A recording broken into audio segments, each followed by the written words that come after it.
नमस्कार, news India देख रहे हैं आप। मैं हूं आपके साथ तैनात शांडिल्य। बहुत स्वागत है आपका हमारे खास कार्यक्रम देवभूमि में। बुलेटिन की शुरुआत इस वक्त की बड़ी खबर के साथ करेंगे। पश्चिम बंगाल के दौरे पर है मुख्यमंत्री पुष्कर सिंह धामी।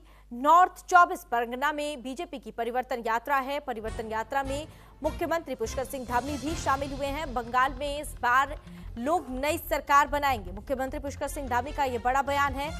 सीएम धामी ने बंगाल के सीएम पर तंज कसा है। उन्होंने एसआईआर मुद्दे पर ममता बनर्जी पर निशाना साधा है। पश्चिम बंगाल के नॉर्थ 24 परगना में बीजेपी की परिवर्तन यात्रा निकाली गई, जिसके इस यात्रा में मुख्यमंत्री पुष्कर सिंह धामी भी शामिल हुए। और इस दौरान सीएम धामी ने परिवर्तन यात्रा में जिस प्रकार का सैलाब उमड़ रहा है, लोगों का समर्थन मिल रहा है, ये तय है कि यहाँ पर लोग सरकार बदलना चाहते हैं। उन्होंने ये बड़ा बयान दिया है। तृणमूल कांग्रेस की सरकार को बदलकर यहाँ लोग बीजेपी के नेतृत्व में नई सरकार बनाएंगे और सुशासन को स्थापित करेंगे। बंगाल की अन्य राज्यों की तरह तेज गति से विकास की दिशा पकड़ेगा। वहीं एसआईआर के खिलाफ पश्चिम बंगाल की मुख्यमंत्री ममता बनर्जी के धरने पर उन्होंने बड़ा बयान दिया। उन्होंने कहा कि चुनाव आयोग पूरे देश में एक प्रक्रिया कर रहा है। जो लोग अवैध और फर्जी वोटर्स हैं और मतदाता सूची में शामिल हैं, उन्हें हटाने का काम किया जा रहा है। ममता बनर्जी को तकलीफ इसलिए हो रही है क्योंकि उन्होंने बड़ी संख्या में इस प्रकार के फर्जी वोटर्स को शरण दी है।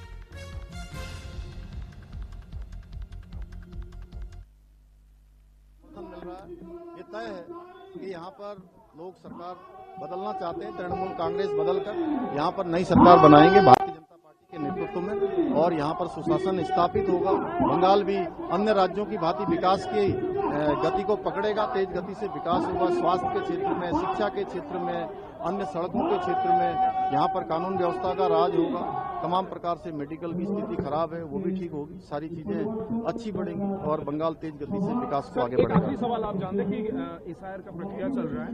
ममता बनर्जी कल से धरना पे बैठ रही हैं। ये कह रही हैं कि काफी सारा नाम काट दिया गया है, बीजेपी इसके पीछे है। बीजेपी चाहती है कि प्रेसिडेंट रूल के तहत जो है वो देखिए, चुनाव आयोग देखिए पूरे देश के अंदर एक प्रक्रिया कर रहा है। फर्जी वोटर जो अवैध रूप से वोटर बने हुए हैं, अवैध रूप से गलत तरीके से यहाँ पर जो है इस प्रक्रिया में शामिल हो रहे हैं, उनको हटाने का काम पूरे देश में हो रहा है। तो ममता दीदी को इसलिए परेशानी हो रही है कि उन्होंने बड़ी संख्या में इस प्रकार के फर्जी वोट बनाए हैं। उनको लगता है कि निश्चित रूप से उनका डर यही बताता है कि यहाँ पर गलत हुआ है और निश्चित रूप से वो सही होगा। भरी दोपहरी में जिस प्रकार से लोग आज सड़कों पर हैं, इस परिवर्तन यात्रा को अपना समर्थन दे रहे हैं, ये इस बात का प्रमाण है कि इस बार बंगाल के लोग यहाँ परिवर्तन करने वाले हैं और यहाँ कमल फूल की सरकार बनाने वाले हैं। क्योंकि पिछले 15 सालों से यहाँ पेयजल को ले लीजिए, शिक्षा ले लीजिए, स्वास्थ्य ले लीजिए, रोजगार, विकास, यहाँ पर सब बहुत कोसों दूर है। और लोग देख रहे हैं कि भारत के अन्य राज्य जहाँ पर डबल इंजन की सरकार बनी है, वहाँ तेज गति से विकास हो रहा है। इसलिए अब बंगाल भी उस तेज गति की विकास की पंक्ति में खड़ा होगा और यहाँ भी डबल इंजन की सरकार बनाएगा। इस बार परिवर्तन करेगा। कितनी सीटें लग रहा है कि इस बार नहीं, बड़ा बहुमत आएगा, बड़ा बहुमत आएगा। तो कह रही है कि इस बार जो पिछली दफा 70 सीट भी आई थी वो भी नहीं आ पाएंगे, इस बार 50 से नीचे ही रहेगी। देखिए, ये उनकी बौखलाहट है, उनकी खिसियाट है जो इस प्रकार की बातें कर रहे हैं। और असलियत उनको मालूम है कि इस बार उनको बदल रहे हैं लोग। बहुत एंटी इनकम्बेंसी लोगों के अंदर है, क्योंकि अव्यवस्था पूरी तरह से यहाँ देखी है। महिलाओं का उत्पीड़न यहाँ देखा है, घुसपैठ यहाँ पर हुई है। सीएए जैसा कानून जो लोग बांग्लादेश में, पाकिस्तान में, अफगानिस्तान में हिंदू शरणार्थी हैं, उनको यहाँ की नागरिकता देने का जो विरोध है, या यहाँ पर 40% डीए जो देना था, भारतवर्ष के हर राज्य में डीए मिल रहा है और डीए नहीं मिल रहा है। यहाँ पर नौजवान युवाओं को रोजगार देने की बजाय उनको भत्ताजीवी बनाया जा रहा है, रोजगार देने की अवस्था।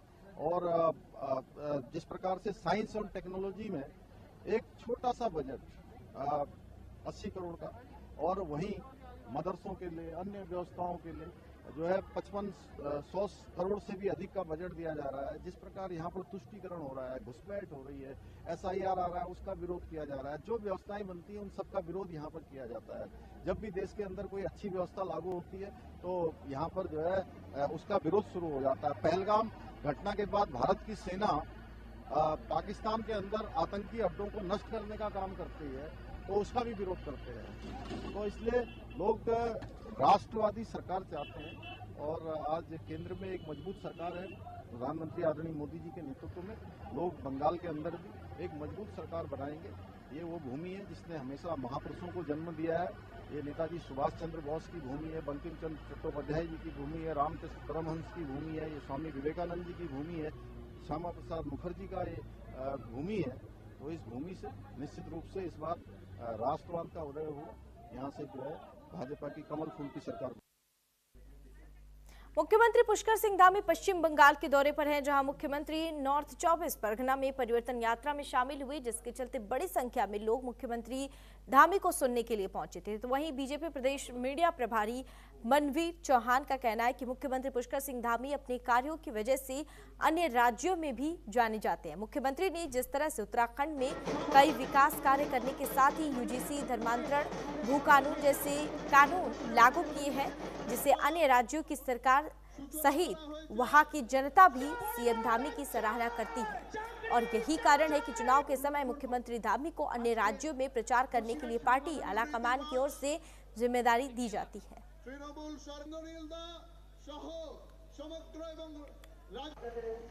प्रदेश के मुख्यमंत्री माननीय पुष्कर सिंह धामी जी जिस प्रकार से उन्होंने उत्तराखंड राज्य को एक नई पहचान देने का काम किया है और उत्तराखंड राज्य में जिस तरह से उन्होंने एक धर्म रक्षक की भूमिका के रूप में उन्होंने जो एक अपनी एक नई छाप बनाई है, वो पूरे देश के अंदर अपने आप में एक उदाहरण है। और जिस प्रकार से उनके कार्यकाल में उत्तराखंड राज्य ने चाहे विकास की दृष्टि से देखें, चाहे नियम जो उनके द्वारा बनाए गए हैं, चाहे नकल विरोधी कानून की बात करें, चाहे धर्मांतरण कानून की बात करें, वो पूरे देश के अन्य राज्यों के लिए भी प्रेरणा का काम कर रहे हैं। इसलिए हमारा केंद्रीय नेतृत्व भी हमारे प्रदेश के मुख्यमंत्री माननीय पुष्कर सिंह धामी जी का अन्य राज्यों में चाहे चुनाव की दृष्टि से देखें, चाहे अन्य दृष्टि से देखें, उनका उपयोग कर रही है। ये हम सबके लिए, उत्तराखंड राज्य के लिए सौभाग्य की बात है। गैरसैंण में उत्तराखंड विधानसभा सत्र की अवधि को लेकर विपक्ष ने सवाल उठाए हैं। कांग्रेस की प्रदेश प्रवक्ता गरिमा दसौनी का बड़ा बयान सामने आया है। उन्होंने कहा कि 60 दिन का सत्र 36 दिन भी नहीं चल पाया। बीजेपी के पास विकास के लिए कोई विजन नहीं। बीजेपी के मीडिया प्रभारी मनवीर चौहान ने इस बयान पर पलटवार किया है। उन्होंने कहा कि सत्र की अवधि काम के अनुसार तय होती है। साथ ही साथ उन्होंने कहा कि मुख्यमंत्री पुष्कर सिंह धामी और धामी सरकार प्रदेश विकास के लिए प्रतिबद्ध है। उत्तराखंड का विधानसभा सत्र गैरसैंण में 9 मार्च से होने जा रहा है और वहीं सत्र की अवधि को लेकर विपक्ष सरकार पर सवाल खड़े कर रहा है। कांग्रेस प्रदेश प्रवक्ता गरिमा दसौनी का बड़ा बयान सामने आया है। उनका कहना है कि संविधान में लिखा है कि साल भर में सत्र की अवधि 60 दिन की होती है, मगर सरकार अपने पूरे कार्यकाल में 36 दिन भी सत्र नहीं चला पाई। सरकार के पास कोई विजन नहीं है प्रदेश के विकास के लिए। और जब विपक्ष सवाल खड़े करता है, सरकार विपक्ष की आवाज को दबाने का काम करती है। वहीं बीजेपी मीडिया प्रभारी मनवीर चौहान ने पलटवार करते हुए कहा कि विपक्ष हमेशा सरकार के कामों पर सवाल खड़े करता है। सत्र की अवधि काम के अनुसार होती है और अगर 4 दिन का सत्र है तो 4 दिन ही कामकाज का लेखा जोखा सत्र के दौरान किया जाएगा। प्रदेश के विकास के लिए धामी सरकार कमर कसे हुए हैं। बहुत शर्मनाक है। देखिए, संविधान में इन लोगों की कोई आस्था विश्वास है नहीं है। हम पहले दिन से कहते आए हैं, संविधान में साफ तौर पर कहा गया है किसी भी विधानसभा को प्रतिवर्ष 60 दिन का सत्र चलाना चाहिए। 60 दिन तो छोड़िए, हमारा औसत आ रहा है 12 दिन 13 दिन। अगर मैं आपको कुल मिलाकर बताऊं तो 2022 से लेकर आज 2026 तक 32 दिन तक चला है सत्र और 2017 से पिछले 9 सालों का अगर हम ट्रैक रिकॉर्ड निकालें तो 55 दिन का सत्र, यानी कि जो प्रतिवर्ष 60 दिन की मियाद है पिछले 9 सालों में वो तक पूरी नहीं हो पाई है। ये तो रही एक तरफ। सारा ठीकरा भाजपा की तरफ से फोड़ा जा रहा है विपक्ष के ऊपर कि वो सदन नहीं चलने देते। मैं भाजपाइयों को याद दिलाना चाहती हूँ कि ये घोषणा सरकार और विधानसभा अध्यक्ष के द्वारा होती है कि सत्र कितना दिवसीय होगा, वो आप पहले ही कर देते हैं। देखिए, सत्र को चलाने की अवधि जिस प्रकार से बिजनेस होता है उसी प्रकार से उसको तय किया जाता है और सत्र की अवधि को कार्य मंत्रणा समिति ही तय करती है। और कार्य मंत्रणा समिति में सत्ता पक्ष के भी लोग होते हैं और विपक्ष के लोग भी होते हैं। उसी बैठक में सत्र की अवधि तय की जाती है। लेकिन सत्र को चलाने के लिए एक जिम्मेदार विपक्ष का होना भी आवश्यक है और मुझे लगता है कांग्रेस अपने जो एक विपक्ष का जो धर्म होता है, सकारात्मकता के साथ सत्र में रहना और अपनी बातों को रखना, आम जनता की समस्याओं को उठाना, उसमें पूरी तरह से कांग्रेस पार्टी के विधायक असफल रहे हैं। देहरादून में प्रमुख सचिव आर मीनाक्षी ने प्रेस कॉन्फ्रेंस की। आर्थिक सर्वेक्षण पर प्रेस कॉन्फ्रेंस की है। बजट से पूर्व आर्थिक सर्वेक्षण किया जाता है। प्रमुख सचिव का ये बड़ा बयान सामने आया है। उन्होंने कहा कि 2022 की तुलना में जीएसडीपी 2025 में 1.5 गुना ज्यादा बढ़ा है और ग्रोथ रेट 2025-26 में 7.23% हो गई है। प्रमुख सचिव ने यह बड़ा बयान दिया है। उन्होंने कहा कि एमएसएमई 2022 में 59,798 और 2025 में 89,394 हुआ है। उत्तराखंड सरकार के 4 साल पूरे होने के अवसर पर वित्तीय वर्ष 2025-26 का आर्थिक सर्वेक्षण जारी किया गया है। इसको लेकर प्रमुख सचिव डॉक्टर आर मीनाक्षी सुंदरम ने बताया कि साल 2022 की तुलना में राज्य की जीएसडीपी में 1.5 गुना वृद्धि दर्ज की गई है। वहीं प्रति व्यक्ति आय, उद्योग, स्टार्टअप और बिजली उत्पादन सहित कई क्षेत्रों में उल्लेखनीय प्रगति हुई है। 2022 में राज्य की जीएसडीपी का आकार 2.5 लाख करोड़ था, जो बढ़कर 3.81 लाख करोड़ से अधिक हो गया है। राज्य की प्रति व्यक्ति आय में भी बढ़ोतरी हुई है। बताया कि राज्य में एमएसएमई सेक्टर में भी अच्छी ग्रोथ हुई है और इसके तहत 2022 में करीब 59,000 उद्योग थे। पिछले 4 वर्षों में इनकी संख्या बढ़कर 89,000 से अधिक पहुंच गई है। इससे करीब 4.5 लाख लोगों को रोजगार मिल रहा है। 8% थे। जीएसडीपी ग्रोथ का 26-27 के लिए फोरकास्ट है 8.2%। जीएसडीपी का 8.2% फोरकास्ट है as per economic survey. 8.2% predicted growth rate last 7.2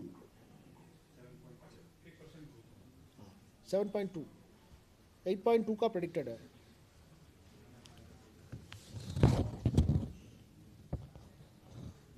इस साल का जो अभी तक का जो जीएसडीपी है उसमें सेक्टर वाइज शेयर अगर देखेंगे तो मैक्सिमम शेयर मैन्युफैक्चरिंग का है जो 26.2% में था।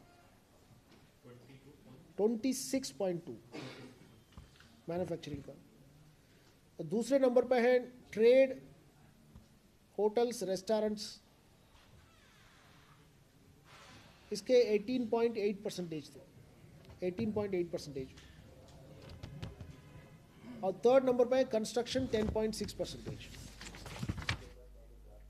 खबरों में आगे बढ़ेंगे। खबर हरिद्वार से है, जहां लक्सर में भीकमपुर चौकी के गांव में 2 गुटों के बीच जमकर पथराव हो गया। होली के दौरान कई कहासुनी के मामले सामने आए और इसी बीच ये मामला लक्सर से भी सामने आया है, जहां बता दें आपको परचून की दुकान पर सामान लेने के दौरान तीखी बहस हुई थी और उस समय मामला शांत हो गया था, लेकिन आज फिर विवाद भड़क उठा। आरोप है कि एक ही पक्ष ने दूसरे पक्ष के घर में घुसकर लाठी डंडों और धारदार हथियार से हमला कर दिया। घटना के बाद इलाके में अफरा तफरी का माहौल बन गया, जिसके बाद दोनों पक्षों ने थाने पहुंचकर पुलिस को तहरीर दी है और पुलिस दोनों पक्षों की तहरीर पर पूरे मामले की जांच पड़ताल में जुटी हुई है।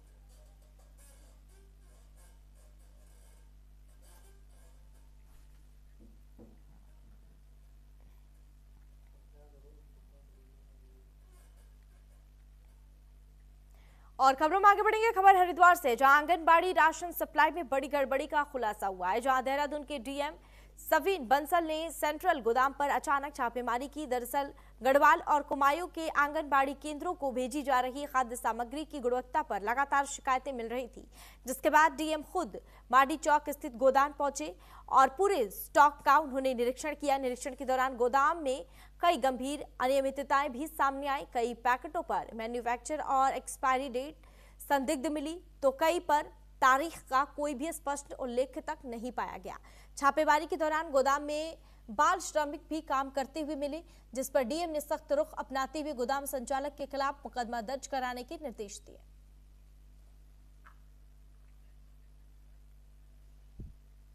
रुड़की के भगवानपुर थाना क्षेत्र में हुए सड़क हादसे के मामले में पुलिस ने कार्रवाई की है, जहां पुलिस ने कार्रवाई कर युवक की हत्या के मामले का खुलासा किया है और आरोपी को गिरफ्तार कर लिया है, जिसके कब्जे से घटना में इस्तेमाल किया गया ट्रक भी जब्त किया गया है। पुलिस के अनुसार आरोपी ने गुस्से में जानबूझकर ट्रक चढ़ाकर युवक की हत्या कर दी थी, जिसके बाद पुलिस साक्ष्यों के आधार पर आगे की कानूनी कार्रवाई में जुट गई है और फिलहाल आरोपी से भी पूछताछ की जा रही है।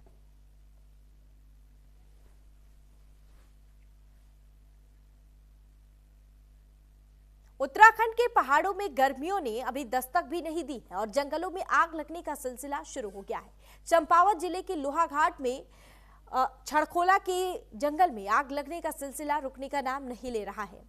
क्षेत्र के सामाजिक कार्यकर्ता नवीन कालाकोटी में जानकारी देते हुए बताया कि छड़खोला और कालाकोट में जंगल वनाग्नि से धधक रहे हैं। उन्होंने बताया कि कालाकोट में तपनोला में दीपक कालाकोटी के घर को खतरा पैदा हो गया है, जहां आग से अभी तक वन संपदा को काफी नुकसान पहुंच चुका है।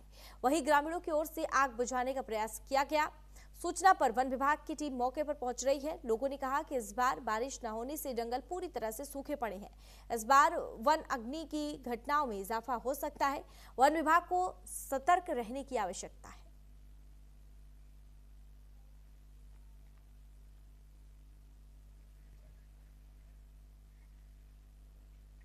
खबरों में आगे बढ़ेंगे। खबर देहरादून से है, जहां नेहरू कॉलोनी क्षेत्र में एक नवविवाहिता की संदिग्ध परिस्थितियों में मौत का मामला सामने आया है, जहां मृतका के मायके पक्ष ने ससुराल वालों पर दहेज के लिए प्रताड़ित करने का और हत्या करने का आरोप लगाया है। शिकायत के आधार पर पुलिस ने दहेज हत्या का मुकदमा दर्ज करते हुए कार्रवाई शुरू कर दी है और मामले में मृतका के पति को भी गिरफ्तार किया गया है। पुलिस के मुताबिक मृतका की शादी पिछले साल नवंबर में हुई थी और शादी के बाद से ही उसे कम दहेज लाने को लेकर लगातार परेशान किया जा रहा था।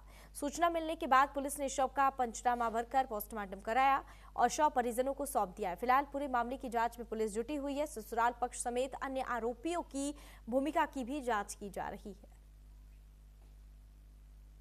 उनकी बहन की जो है कि ये मामला थाना नेहरू कॉलोनी का है। इसमें कल सलमान आसिफ हैं, उनके द्वारा एफआईआर लिखवाई गई है। उनके द्वारा बताया गया कि उनकी सिस्टर है कहकशा आलम, जो कि 25 वर्ष की थी और पिछले नवंबर में ही उनकी शादी हुई थी और शादी के उपरांत ही उनके जो ससुरालिए थे, उनके पति और बाकी और जो उनके ससुराल वाले थे, कम दहेज लाने के लिए उनको प्रताड़ित करते थे, उनके साथ मारपीट वगैरह करते थे।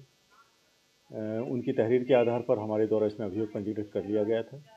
उनके द्वारा जैसा बताया गया कि उनको सूचना मिली कि उनकी बहन की जो है उनके द्वारा मृत्यु कारित कर दी गई थी कम दहेज लाने के कारण। उसमें हमारे द्वारा जो है डाउरी डेथ का अभियोग पंजीकृत कर लिया गया था। जो नामजद है उसमें पति हैं, उनके सास ससुर है और अन्य और लोग हैं। इसमें पुलिस के द्वारा उनके पति को गिरफ्तार कर लिया गया है और आगे की वैधानिक कार्रवाई की जा रही है। बॉडी को पंचायतनामा और पीएम के बाद उनके परिजनों के सुपुर्द उसमें कर दिया गया है। गृह मंत्री अमित शाह का 7 मार्च को हरिद्वार दौरा है और सरकार के कामकाजी की समीक्षा करेंगे गृह मंत्री अमित शाह। अहम कार्यक्रम में भी गृह मंत्री अमित शाह शामिल होंगे। कार्यक्रम में 5 लोगों को नागरिकता प्रमाण पत्र मिलेंगे। सीएए के तहत दिए जाएंगे नागरिकता प्रमाण पत्र। जनगणना निदेशक ईवा आशीष श्रीवास्तव ने जानकारी दी है। कार्यक्रम को लेकर जिला प्रशासन की तैयारियां तेज हो गई हैं। केंद्रीय गृह मंत्री के दौरे को लेकर सुरक्षा व्यवस्था भी कड़ी कर दी गई है। बड़ी और अहम जानकारी, कार्यक्रम में 5 लोगों को नागरिकता प्रमाण पत्र भी मिलेंगे और सीएए के तहत नागरिकता प्रमाण पत्र दिए जाएंगे। गृह मंत्री अमित शाह के इस हरिद्वार दौरे को लेकर प्रशासनिक स्तर पर भी तैयारियां शुरू कर दी गई हैं और इसके साथ ही सुरक्षा को लेकर भी प्रशासन सख्त है। गृह मंत्री अमित शाह 7 मार्च को हरिद्वार दौरे पर आएंगे। गृह मंत्री अमित शाह के दौरे को लेकर सुरक्षा व्यवस्था कड़ी है और सरकार के कामकाज की भी समीक्षा करेंगे गृह मंत्री अमित शाह। अहम कार्यक्रम में भी गृह मंत्री शामिल होंगे और इसको लेकर प्रशासनिक स्तर पर तैयारियां शुरू कर दी गई हैं। खबरों में आगे बढ़ेंगे। हरिद्वार में अतिक्रमण के खिलाफ बड़ी कार्रवाई देखने को मिली है। पुलिस का चौकी नगर क्षेत्र में विशेष अभियान आगामी यात्रा को लेकर हर की पौड़ी क्षेत्र में कार्रवाई देखने को मिली है। श्रद्धालुओं की भीड़ को ध्यान में रखते हुए कब्जा हटाया गया। प्रशासन ने सड़क किनारे से अवैध कब्जे को हटाया है और कार्रवाई के दौरान कई अस्थायी ठेले फड़ भी वहां से हटाए गए। पुलिस ने दोबारा अतिक्रमण नहीं करने की भी चेतावनी दी है और पुलिस का क्षेत्र को व्यवस्थित और सुरक्षित बनाने पर खास फोकस है और इसको लेकर ये पुलिस ने बड़ी कार्रवाई की। अतिक्रमण के खिलाफ पुलिस लगातार एक्शन ले रही है और इसी के बीच अब प्रशासन ने सड़क किनारे से अवैध कब्जा को मुक्त करवाया है। कार्रवाई के दौरान कई अस्थायी ठेले फड़ भी मौके से हटाए गए। साथ ही साथ पुलिस ने वहां के लोगों को ये चेतावनी दी है कि आगे दोबारा से अगर अतिक्रमण किया गया तो कार्रवाई की जाएगी और साथ ही ये बड़ी चेतावनी भी दी गई है। फिलहाल पुलिस व्यवस्थित और सुरक्षित इलाके को लेकर तत्परता दिखा रही है और इसी बीच हरिद्वार में अतिक्रमण के खिलाफ ये बड़ी कार्रवाई देखने को मिली है। इजराइल, अमेरिका, ईरान युद्ध को लेकर बाबा रामदेव ने अपील की है। योग गुरु स्वामी रामदेव ने कहा कि इस समय पूरी दुनिया बड़े नाजुक दौर से गुजर रही है। चारों ओर युद्ध ही युद्ध हो रहे हैं और ऐसे में हमारे राजनेताओं को संयम रखना चाहिए और भारत की कूटनीति और विदेश नीति की आलोचना करने से बचना चाहिए और मतभेद भले ही हो लेकिन देश के मामले में कोई भेद नहीं होना चाहिए। साथ ही साथ उन्होंने कहा कि ना ही कोई मनभेद होना चाहिए। इस समय पूरे विश्व में चारों ओर रूस और यूक्रेन का युद्ध और इजराइल, अमेरिका का ईरान के साथ युद्ध हो रहा है। चारों ओर दुनिया युद्ध से घिरी हुई है। ऐसे में हमें युद्ध की बजाय योग की ओर जाने की जरूरत है।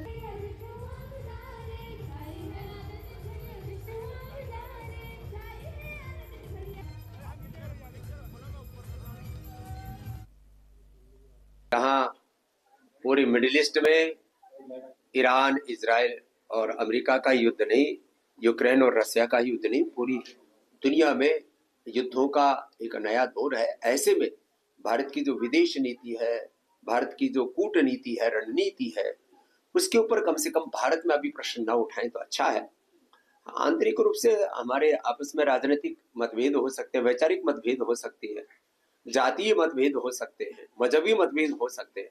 वैसे मतभेद में भी मतभेद नहीं होना चाहिए, लेकिन कम से कम इस समय नाजुक दौर चल रहा है और ऐसे में कोई भी ऐसा काम नहीं करना चाहिए जिससे कि अंतर्राष्ट्रीय मंच पर भारत की फजीहत हो। ईरान युद्ध में चंपावत जिले के 8 नागरिक भी कई खाड़ी देशों में फंसे हुए हैं।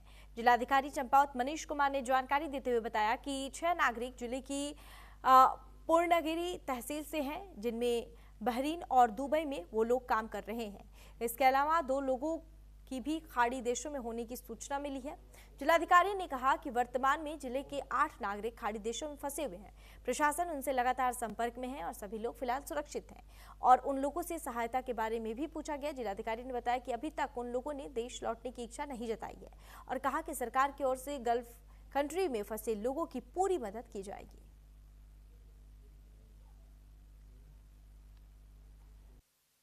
देखिए, जैसा आपको विदित है कि अभी वर्तमान में गल्फ जो जितनी भी कंट्रीज हैं उसमें जो युद्ध की स्थिति है और इसी क्रम में भारत सरकार के निर्देशों के क्रम में राज्य सरकार के भी निर्देश हम सभी को प्राप्त हुए हैं। इसमें सभी एम्बेसीज जहाँ जहाँ ये हमले रिपोर्टेड हैं, सभी एम्बेसीज में भारत का जो दूतावास है उन्होंने नंबर्स जारी किए गए हैं, जिनको हम लोग अपने जो माध्यम है, प्रचार प्रसार पोर्टल्स हैं, उसके माध्यम से हम लोग आगे बढ़ा रहे हैं। खबरों में आगे बात करेंगे हरिद्वार की खबर की, जहां पथरी थाना क्षेत्र स्थित बिशनपुर कुंडी गांव में होली के दिन 2 पक्षों में मारपीट हो गई। होली के जश्न के दौरान मामूली कहासुनी ने अचानक हिंसक रूप ले लिया। देखते ही देखते 2 पक्ष आमने सामने आ गए और लाठी डंडों से जमकर मारपीट शुरू हुई। इतना ही नहीं, दोनों पक्ष की ओर से पथराव भी किया गया। मारपीट का वीडियो सोशल मीडिया पर तेजी से वायरल हो रहा है। घटना से इलाके में अफरा तफरी मच गई और हड़कंप मच गया। सूचना मिलते ही पुलिस भी गाँव में पहुंची और मामले को शांत कराया। बताया जा रहा है कि घटना में कई लोग घायल हुए हैं। घायलों को इलाज के लिए अस्पताल में भर्ती कराया गया, जहां उनका इलाज जारी है।